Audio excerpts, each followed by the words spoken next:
Hello दोस्तों, तो केना छी अहाँ सबके स्वागत करै छी एक और नया वीडियो में। तो आइ अहाँ सबके देखाबऽ जा रहल छी ई खोआ के तिलबा, उज्जर तिल के तिलबा। तो चलू देखाबै छी अहाँ सबके केना बनल जाइ छै। तो पहिले तिलबा के, उज्जर तिलबा के हल्का हल्का भूजि लेब बढ़िया सँ। ये जड़े नहीं, हल्का हल्का भूजि लेब। भुजला भऽ जायत तो ओहिके बाद निकालि लेब सब तिलबा के। देखै छियै इएह भूजि कऽ एहन भेलै तिलबा।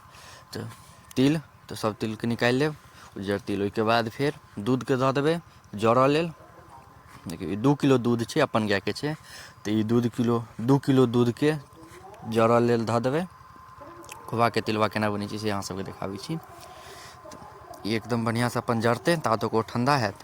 देखियौ तिल भूजल छै, ठण्डा भऽ रहल यऽ। ओहिके बाद एहिमे अहाँसब चीनी धऽ देबै। ई 2 किलो दूध छै तऽ ओहिमे आधा किलो चीनी धऽ देबै, जे मिठगर हैत। मिठगरे नीक लगै छै तिलबा सब। उज्जर तिल के तिलबा यऽ तऽ भूजऽ लेल धऽ देबै, जरऽ लेल धऽ देबै ओ चीनी आधा किलो। ओकर बाद लारैत रहब, नहि तऽ सब ओरिया कऽ फेक देत। तऽ देखियौ आब लारैत रहबै तऽ एहन भऽ जायत दूध जरल दऽ कऽ। ओकरा आओर एखन जरेबै, एखन तऽ भेलैए नहि, आओर एकरा कनि जरेबै। देखियौ आओर एकरा जरबियौ कनि बढ़िआँसँ। देखियौ एकदम बढ़िआँसँ लारैत रहबै, नहि तऽ लागि जायत, मतलब ई जरि जायत अन्दरमे, पकड़ि लेत। देखै छियै कनि देर छोड़ि देलियै तऽ अन्दरमे एकदम जरि गेलै। तऽ ओहो लारैत रहबै तऽ बढ़िआँसँ दूध खोआ बनि जायत। तऽ लटपटे रहऽ देबै एकदम, एनाहि एकदम लारैत पीड़ैत रहबै। तऽ ओहिके बाद एकदम लसगर भऽ जेतै, एकदम लटपट, तहन एहिमे तिल ढारबै। एकदम लटपट हुअ दियौ, लारैत रहियौ, बड्ड लारियौ, किएकि कनिको पकड़ि लेत फेर जरि जायत, ओ नहि नीक लागत खायमे। तऽ एना लारैत रहियौ पहिले। ओहिके बाद फेर लारला भऽ जायत, ओहिके बाद ओहिमे खसा देबै तिल, उजरा तिल जे ठण्डा गेल हैत, जे भुजने छलियै ठण्डा गेल हैत। तऽ ई देखियौ उजरा तिल, ई आधा किलो छै तिल, तकरा एहिमे धऽ देलियै।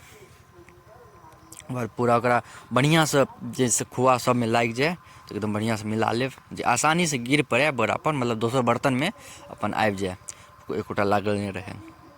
ताहिमे बढ़िआँसँ एकदम मिला लेब। ओहिके बाद कोनो दोसर बर्तनमे निकालि लेब। पहिले तऽ चूल्हापर सँ उतारि लेब। देखियौ कनिक आओर पाकल रहऽ देलियै, पकतै आब चूल्हापर सँ उतारि लेबै। आब फेर बढ़िआँसँ मिला देबै, जे कतहु अथी नहि भऽ जाय, सूखऽ नहि, रहि नहि जाय। बढ़िआँसँ मिला कऽ ओहिके बाद फेर दोसर बर्तनमे निकालि लेब। आओर जे कनिक बचल छलै ओहो धऽ दियौ, कनिक लागत ढेलगर जकाँ। तऽ आधा किलो एहिमे देलियै, 2 किलो दूधके जरेलियै खोआके।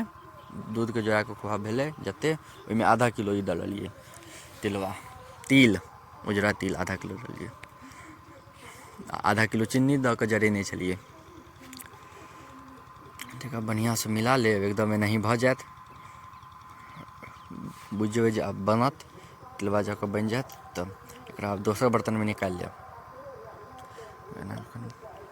बढ़िआँसँ एकदम सब पोछि पाछि कऽ एकदम निकालि लेब। ओहिके बाद ओहियोमे फेर मिला देबै बढ़िआँसँ। मेन मिलाबैके खेला छै, बढ़िआँसँ एकदम मिलाबैत रहियौ। जतेक मिला देबै तऽ बढ़िआँसँ मिल जायत, एक एक कोनामे सबमे पकड़ि लेतै। आ गरम हैत, आरामसँ करब, देखै छियै सब गरम छै, ओतेक आसानीसँ हैत नहि। तऽ गरम हैत तऽ पानि लगा लगा कऽ आदमी ओहिके बाद करब। ई भऽ जायत तऽ ज़्यादा देर तक नहि रहऽ देबै, जल्दी जल्दी करब, नहि तऽ सुखा जायत तऽ फेर बनबो नहि करत तिलबा। तऽ ओहिके बाद फेर आब गोली काटि कऽ बढ़िआँसँ आ गोल गोल कऽ के एना चपटा कऽ देबै आ धेने जायब। गोल गोल कऽ कऽ चपटा कऽ देबै, धेने जायब। तऽ ई आसान तरीका छै खोआके तिलबा बनाबऽके। तऽ केहन लागल अहाँ सबके जरूर बतायब। आब देखाबै छी, पूरा बनि जायत ओहिके बाद देखाबै छी। आ वीडियोके कट कऽ दै छी। देखियौ आब एनाहि आसानीसँ आओर सब डिजाइन आबैत हैत अहाँ सबके तऽ बना लेब। बहुत जेहन डिजाइन, लड्डुओ जकाँ बना सकै छी एकरा, जेना मोन।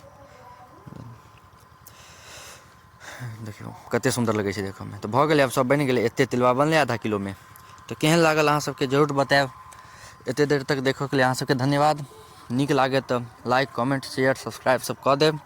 और मिलै छी अगला वीडियोमे चुड़लाइके वीडियोके साथ। ठीक छै, धन्यवाद अहाँ सबके।